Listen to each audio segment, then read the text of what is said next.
Here's the question where you might struggle to get to the correct answer, but I have full confidence that you'll be able to solve this challenge. You're presented with the sequence of numbers.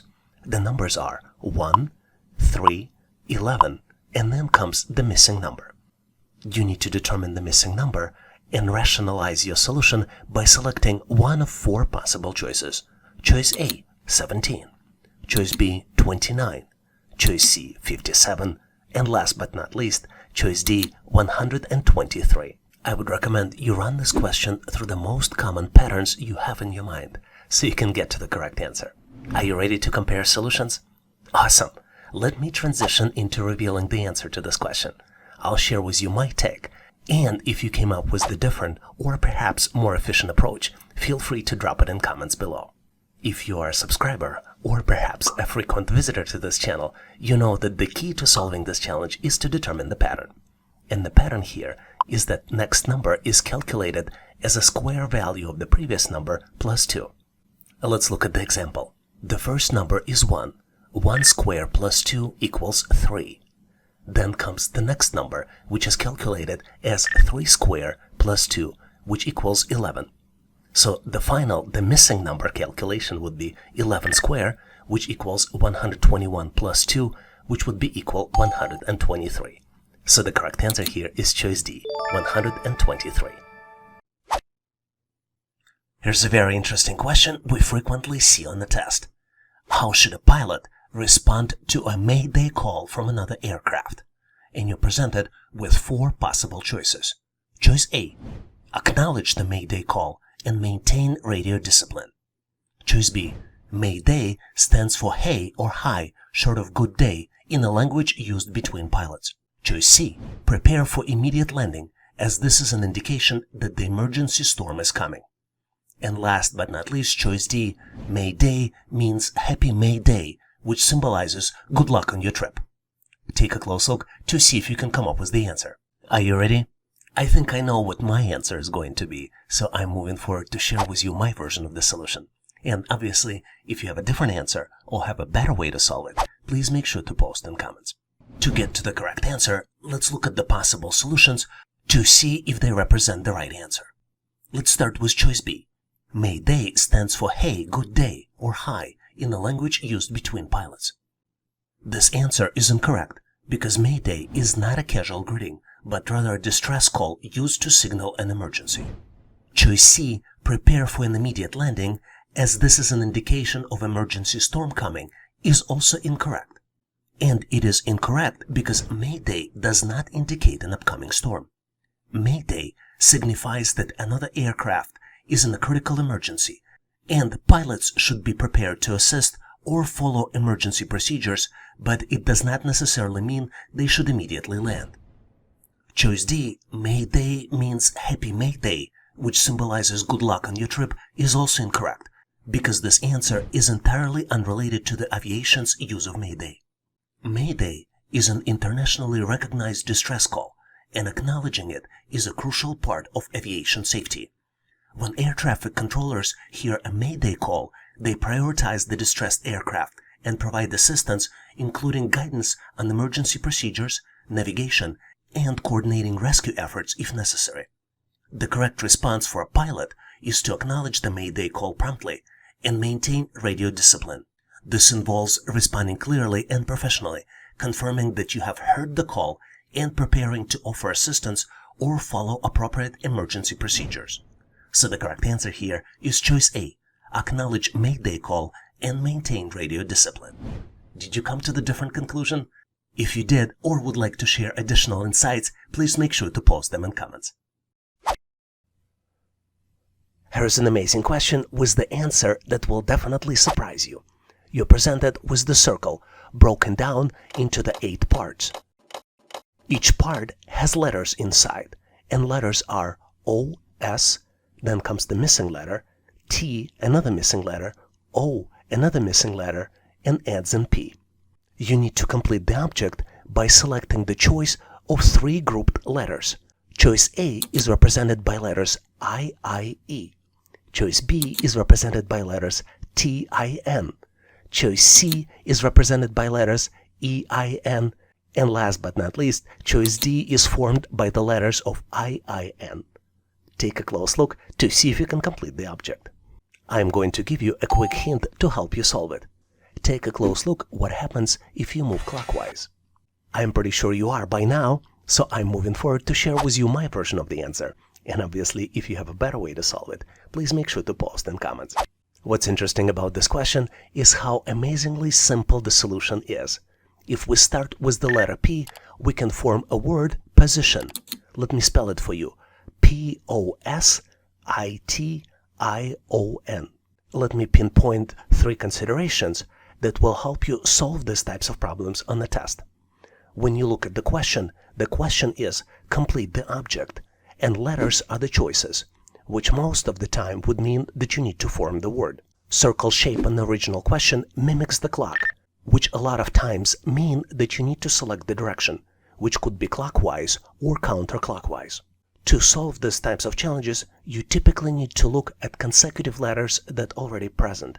So the 3 consecutive letters that are present are POS, which would kick off your thinking about the word position. As you might have guessed by now, the correct choice here is choice D, letters IIN, which help you to form the word position. Did you come up with the different answer?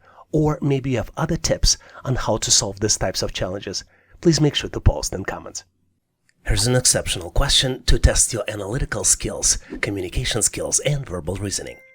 As an air traffic controller, you're in control tower, guiding an aircraft. You realize that the pilot is not following your instructions correctly due to language barrier. What is your best course of action? And you're presented with 4 possible choices.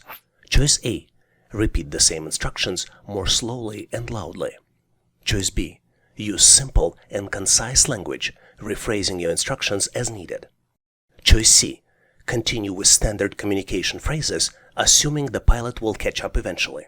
And last but not least, choice D, notify a colleague who speaks the pilot's language to assist with communication. Are you ready? See if you need to pause this video to come up with the right answer. On my end, I know how I am going to answer, so I'm moving forward to share with you my version of the solution. And obviously, if you have a better way to solve it, please make sure to post in comments. The answer to this question may not be obvious, so let's analyze all the options to see how we can solve the challenge. I think option A, raising the voice or repeating instructions, may not address the root cause of the problem and could potentially create more confusion. Continuing with standard communication phrases, which is represented by option C, may not be effective if pilot is struggling to understand. Option D, on the other hand, involving a colleague who speaks the pilot's language, is a viable option. But the immediate action should be to improve communication through clear and simple language.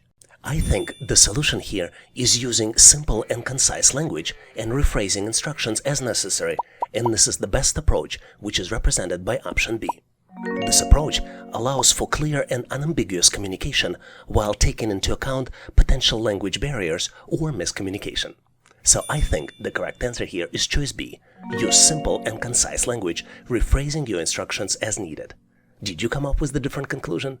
If you did, please make sure to post your solution and rationale in comments so we can all learn about your perspective. I love this question because it truly tests your logical thinking and analytical skills. You're presented with the series of numbers, and you need to determine which one of the following numbers logically completes the series. The numbers are 5, 10, 20, 40, and then comes the missing number, which you need to select out of 4 possible choices. Choice A, 100, choice B, 80, choice C, 50, and last but not least, choice D, 60. Take a close look, maybe pause this video to see if you can get to the answer. I think I know what my answer is going to be, so I'm moving forward to share with you my solution. And obviously, if you have a better way to solve it, please make sure to post in comments so we can all learn. To answer this question correctly, you need to detect the pattern. And each number in the sequence is obtained by doubling the previous number. Let's take a look. The first number is 5, and 10 is calculated as double of 5. 5 multiplied by 2 equals 10. 20 is a double of 10, which is calculated as 10 by 2, which is equals 20. 40 is a double of 20, and it's calculated as 20 multiplied by 2 equals 40. So to find the missing number, we'll just need to continue the pattern. 40 multiplied by 2 equals 80. So the correct answer here is choice B, 80. Here's an amazing question to test your critical thinking and analytical skills. When requesting clearance for takeoff from air traffic control ATC, which critical information should a pilot provide? You're presented with 4 possible choices. Choice A, aircraft ID, number of passengers, and amount of fuel. Choice B, flight number and flight destination. Choice C, aircraft type, call sign, and departure runway. And last but not least, choice D, departure runway, pilot and co-pilot names, and number of crew members on board. Take a close look to see if you can select your answer. On my end, I am moving forward to share with you my version of the solution. And obviously, if you have a better way to solve it, please make sure to post in comments. It's a tricky question, and the answer here is not obvious. But let's look at each individual choice to determine if it is correct. Let's start with the choice A. Provide aircraft ID number, number of passengers, and amount of fuel. This is very important information, and it's essential for pilot to have it on hand, especially for operational purposes and safety. But this information is not typically provided to air traffic control during takeoff. Choice B, flight number and flight destination, are essential for overall flight planning and coordination, but typically not part of the initial information provided for the takeoff request. Let's look at choice D, departure runway, pilot and co-pilot names, and number of crew members on board. What's interesting about this answer is that departure runway is part of the correct answer. However, pilot and co-pilot names and number of crew members on board typically are not part of the information shared with ATC during takeoff clearance requests. This leads us to the correct answer. When requesting clearance for takeoff from air traffic control, a pilot should provide the following crucial information: aircraft type, call sign, and departure runway. Aircraft type is important for ATC to understand the performance characteristics of the aircraft and provide appropriate separation instructions. The aircraft's call sign or flight number is crucial for ATC to identify and communicate with the specific aircraft making the request. It helps air traffic control manage and track the aircraft throughout the flight. And specifying the intended departure runway is essential, especially at busy airports with multiple runways. This allows air traffic control to coordinate departures and arrivals effectively, ensuring safe separation between aircrafts. So the correct answer here is choice C, aircraft type, call sign, and departure runway. Did you come up with the different answer? If you did, please make sure to post your answer and solution in comments. What I like about this question is that it tells you how well you can do mental calculations. Let's take a close look. 0.41 is the closest decimal approximation for which of the following fractions?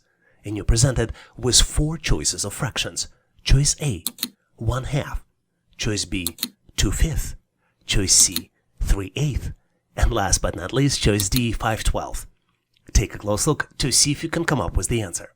On my end, I am ready to present you with my analysis and my answer, and obviously if you have a better way to solve it, please make sure to post in comments. So let's take a close look. To determine the closest approximation, we need to calculate the decimal equivalents for each fraction and then compare them to 0.41. So let's do it for each choice A, B, C, and D. For choice A, 1/2 is equal to 0.5. For choice B, the decimal equivalent for 2/5 is 0.4. For choice C, the decimal equivalent of 3/8 is 0.375. And for choice D, for 5/12, the decimal equivalent is 0.41666, and then it's repeating for 67. And then in the last step, we need to compare all these decimal equivalents to 0.41. So from my standpoint, the closest decimal approximation to 0.41 among the given fractions is choice D, 5/12. And that's because the result of the calculations, 0.41666667, is the closest to 0.41 when rounded to 2 decimal places. So the correct answer here is choice D, 5/12. I have a surprise for you. Here's the question for you to practice your skills. A rental company charges $30 per day for renting a standard vehicle. If a customer rents a car for 5 days, how much will they have to pay, including taxes, at a rate of 8%? You need to do mental calculations and avoid using the calculator. And once done, make sure to select your answer out of 4 possible choices. Choice A, $128. Choice B, $150. Choice C, $162. And last but not least, choice D, $180. Are you ready? Make sure to post your answer in comments so I can give you my feedback. Thanks for participating and good luck solving the challenge. Here's an amazing question to test your mental math skills. You need to answer the question without using the calculator. If the price of a book is $20 and there is a 25% discount, what is the discounted price of the book? You need to select your answer out of 4 possible choices. Choice A, $12. Choice B, $14. Choice C, $15. And last but not least, choice D, $16. Take a close look to see if you can come up with the right answer. No calculator, please. Make sure you do all the calculations inside your head. Are you ready? Because I am moving forward to share with you my version of the answer. And obviously, if you have a better way to solve it, please make sure to post in comments. The first step to solve this challenge is to calculate the discount. Discount is calculated as original price, $20, multiplied by a quarter, 0.25. So discount equals $5, which means the discounted price will be equal $20 minus $5, which would be equal to $15. As I already mentioned, the way of calculating I shared with you is the one way, but not the only way. Can you think of other ways how the price can be calculated? Please make sure to post your solution in a different way in comments so we can all learn from your perspective. I love this question because ChatGPT cannot solve it, but you as a subscriber to this channel will be able to solve it easily. It takes 5 minutes for Abraham to run 1,000 meters. Abraham runs twice as fast as Christian. Assuming the performance of the players remains constant, by how much will Abraham beat Christian in a 1,000-meter race? You need to select out of 4 possible choices. Choice A, 100 meters. Choice B, 200 meters. Choice C, 500 meters. And last but not least, choice D, 1,000 meters. Take a close look to see if you can come up with the answer. As usual, I am moving forward to share with you my version of the answer, and then we will try ChatGPT to see how well the artificial intelligence will be able to solve the challenge. The solution to this challenge is very simple. Because Abraham runs twice as fast as Christian, when Abraham will reach the finish line, Christian will run half of the distance, which would be 500 meters. So the correct answer here is choice D, 500 meters. We will use ChatGPT prompt, solve the problem, and provide detailed answers and explanations. And we will use the same problem as we just solved. When ChatGPT solves the problem, it provides the facts and it provides detailed explanations of the logic and rationale of how it solves the problem. And at the end, ChatGPT provides the solution. So let's read this conclusion. Both Abraham and Christian cover the same distance of 1,000 meters. Therefore, Abraham beats Christian by 0 meters. So the conclusion is that Abraham will not beat Christian by any meters in a race of 1,000 meters, because both will cover the same distance. Now let's analyze ChatGPT's answer. Even though the question asks about beating an opponent in the race of 1,000 meters, ChatGPT assumed that the challenge is whether both players will finish the race at all. This is why ChatGPT's answer is built with the assumption that even though Christian will only complete half the distance when Abraham is done, Christian will continue to run until the end. And because they both will cover the same distance, no participant will beat each other. Would you agree with this answer? Please post your logic, solution, and rationale in comments. And make sure to try this answer with ChatGPT to see what kind of solution you will get. In this section, we will look at the sample questions for verbal reasoning test for employment, which typically represents an assessment used by employers to measure candidates' ability to comprehend and analyze written information. The questions typically involve reading passages, answering questions based on the information presented, as well as identifying relationships between words and understanding the vocabulary. Let's look at some sample questions that you typically see on the test to make sure you get ready. A very interesting question for you to try your skills. You're presented with 9 letters of the English alphabet, and you need to build English business word. The letters are OLS, UOT, INS. Take a close look to see if you can construct English business word. I am going to give you a quick hint. The word refers to a set of products, services, and strategies that are designed to solve specific business problems and meet the needs of organizations. Did you figure it out? The answer is solutions.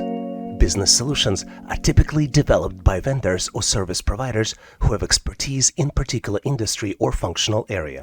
The word is spelled as SOLUTIONS. And the goal of business solutions is to help organizations improve their efficiency, productivity, profitability, and overall performance by addressing specific challenges or opportunities in a strategic and effective manner. Can you come up with any other words using the same letters only once? If you did, please make sure to post your answer and solution in comments. Here's an amazing question to test your verbal reasoning and analytical skills. You need to arrange the words into a coherent sentence and determine the last word in this sentence. The words are A. Coverage, B. Protects, C. Against, D. Financial, E. Losses, F.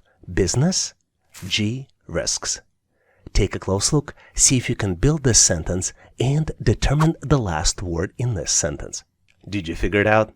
I am moving forward to share with you my version of the answer, and obviously if you have a better way to solve it, please make sure to post in comments. To get to the correct answer, let's look at each word in this sentence to determine the meaning of the word and how to use it correct way. We start with the words coverage, business, and risks. These are not the objects of the sentence.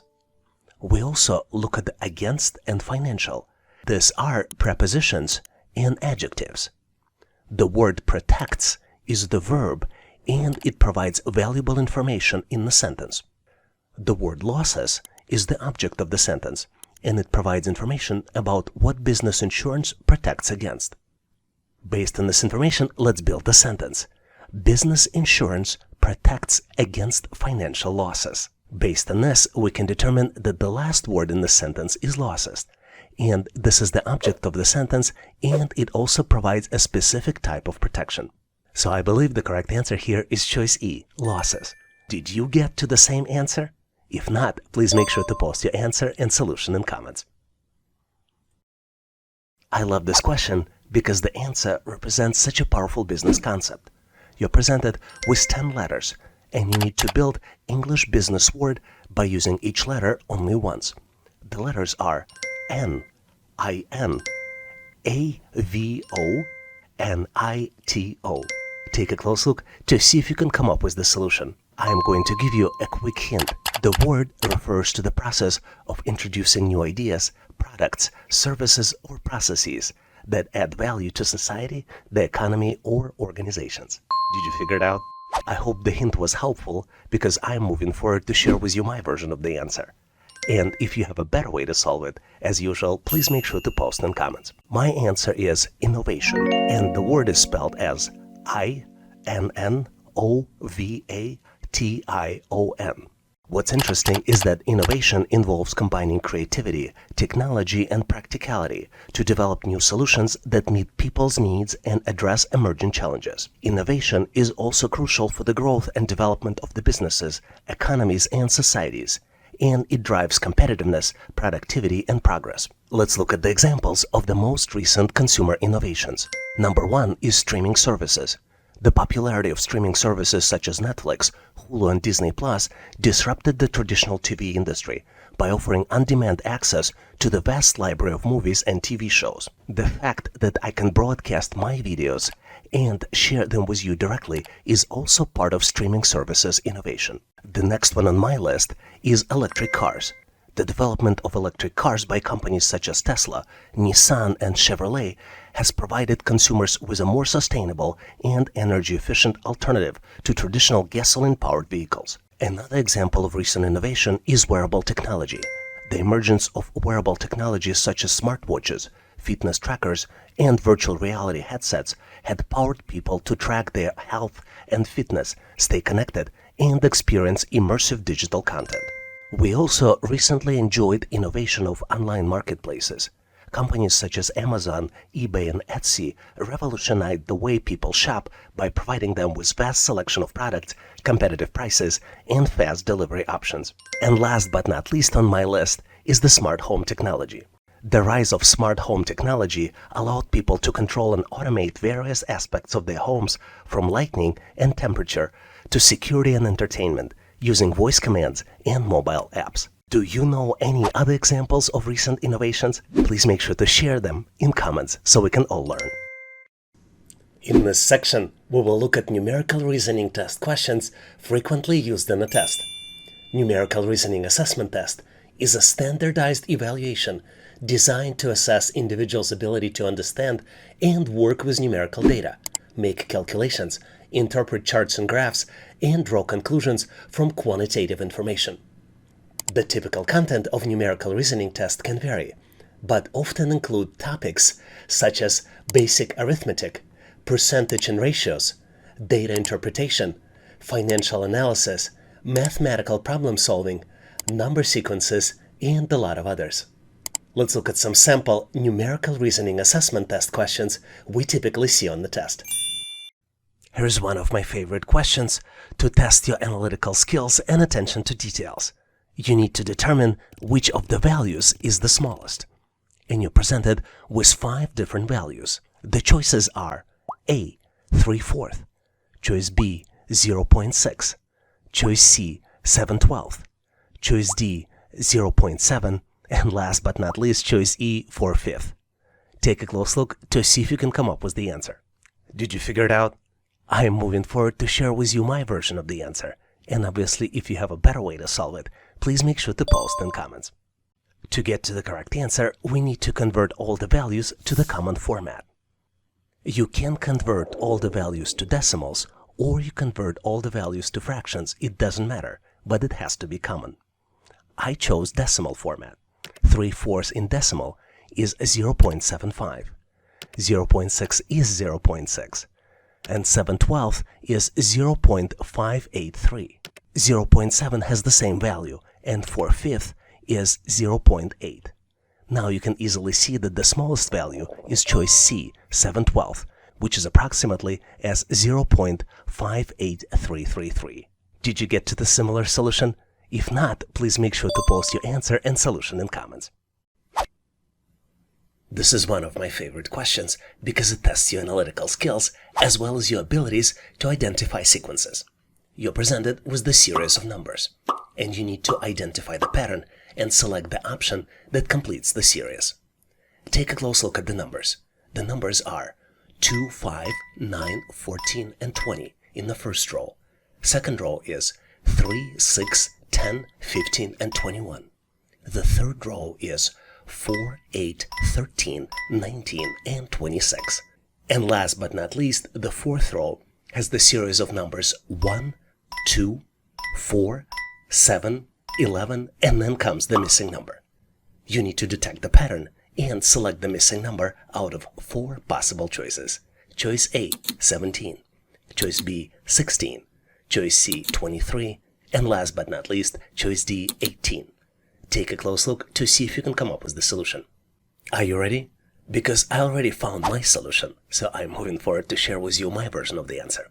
And obviously, if you have a better way to solve it, please make sure to post in comments. The key to solve these types of challenges is obviously to identify the pattern and not to overthink it. If we look at the series of numbers, we have 4 independent rows, and each row represents an independent sequence which follows the same pattern. So what is the pattern? And the pattern here is rather simple. The next number is calculated as previous number plus the increment. An increment increases by 1 with each subsequent number. Let's look at the example on how calculations are done for the first row of numbers. In the first calculation, the increment is 3. 2 plus 3 equals 5. Then increment increases by 1, and from 3 becomes 4, which means 5 plus 4 equals 9. Then increment increases again, and 9 plus 5 equals 14. 14 plus 6 equals 20. I'm going to skip rows 2 and 3 so you can do calculations independently to practice your skills, but I am going to do the calculations for the last row. 1 plus 1 equals 2. Increment increases by 1, so 2 plus 2 equals 4. 4 plus 3 equals 7. 7 plus 4 equals 11. And last calculation, 11 plus 5 equals 16. So the correct answer here is choice A, 16. Did you get to the same answer?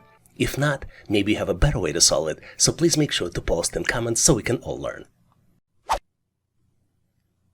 Here's an interesting question to see how well you would deal with customer service inquiries. A customer is upset because her favorite pizza is currently unavailable. What is the best way to respond? And you're presented with 4 possible choices. Choice A. Tell the customer to speak with the manager to resolve the issue. Choice B. Offer the customer an alternative pizza option. Choice C. Inform the customer that you will check if the desired pizza is in stock. And last but not least, choice D. State that handling this matter is not within your responsibility. Take a close look to see if you can come up with the answer. Are you ready? If not, please make sure to pause this video to see if you can come up with the answers, because I'm moving forward to share with you my version of the solution. And obviously, if you have a better way to resolve it, please make sure to post in comments. As you might have guessed, this question is not about picking one of the choices. This question is about fundamental customer service principles and how you use them to answer this particular question. You also want to make sure to mention all these principles when you're answering this question in person. So what are those principles? There are 4 of them. Number 1 is acknowledging the customer's disappointment. Because her favorite pizza is not available and you show empathy, this shows your understanding of her feelings. Number 2 principle is providing an immediate alternative option, which shows responsiveness and commitment to helping the customer promptly. Number 3 principle is taking responsibility for finding a solution, which exemplifies ownerships and dedication for you to help resolve customer issue. And last but not least is the principle of offering an alternative. In this case, you can offer alternative pizza, which would demonstrate a proactive approach to addressing the customer concern and finding a suitable resolution. Based on these 4 principles, let's look at the incorrect answers and why you might avoid selecting them. Choice A. Tell the customer to speak with the manager to resolve the issue. Using this selection passes the responsibility to the manager and may make customer feel ignored and dismissed, and it is important to take initiative and attempt to assist the customer directly. Choice C. Inform the customer that you will check if the desired pizza is in stock is a good choice. But this is not the best choice. While this response shows some willingness to help, it may leave the customer waiting for the solution. Offering an immediate alternative is a more proactive approach. And last incorrect choice is choice D. State that handling this matter is not within your responsibility. Telling the customer that it's not your responsibility can come across as unhelpful and may lead to further dissatisfaction. You should strive to assist the customer as much as possible within your capacity. So as you might have figured out, I believe that the correct answer to this question is choice B. Offer an alternative pizza option. By offering an alternative pizza option, you address the customer's disappointment and demonstrate willingness to help. In addition to the suggestion, you can also offer to search for her favorite pizza flavors in competitor brands. This approach helps turn a negative situation into a positive one, where you learn more about the customer and find the proactive solution as possible suitable alternative. What do you think about this question? Do you agree with this solution? Do you have a better way to solve it? Please make sure to post your answer and rationale in comments. Thanks for watching. I really appreciate you for helping us to become one of the largest YouTube channels to help people become smarter, increase your IQ, and to pass any test. If the content of this video was helpful, please make sure to click the like button to help YouTube algorithm promote this video and help other people to find it faster. Giving us a like is also a way for you to tell us that you need more content like this, and when you tell us, we will deliver it for you in the future. For links to free and premium resources, please check the description and comments of this video. You can also go directly to our website, howtoanalyzedata.net, to download the materials related to this topic. I really appreciate your endorsement, support, and patronage of this channel. And thank you for considering to become a member and considering to subscribe. Please leave feedback, suggestions, or corrections in comments. And all the best on your journey. I'll see you in my next video.